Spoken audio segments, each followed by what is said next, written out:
Hey guys, in this video I will show you 5 must-try Kodi alternatives for Android. Alright, let's begin. First up is Streamio. It's one of the best media centers out there. It allows you to stream movies, TV shows, and even live channels using add-ons. It has a clean interface and works smoothly across devices. Next we have Plex. Plex organizes your personal media like photos, music and videos, and streams them to all your devices. It also offers free ad-supported movies and TV shows, making it a great all-in-one solution. Third is Jellyfin. This open-source media server is completely free and has no premium tiers.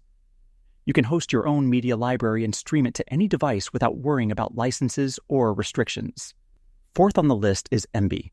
Similar to Plex and Jellyfin, Emby allows you to manage your media library and stream it across devices. It includes parental controls, live TV, and DVR features, which make it ideal for family use. Lastly, try Airy TV. It offers a wide range of live TV channels, movies, and classic shows for free. There's no need to sign in or set anything up, making it perfect for quick and easy entertainment.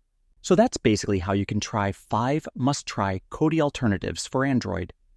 And that's it for this video. If you find this helpful, consider subscribing and giving this a big thumbs up. Thanks.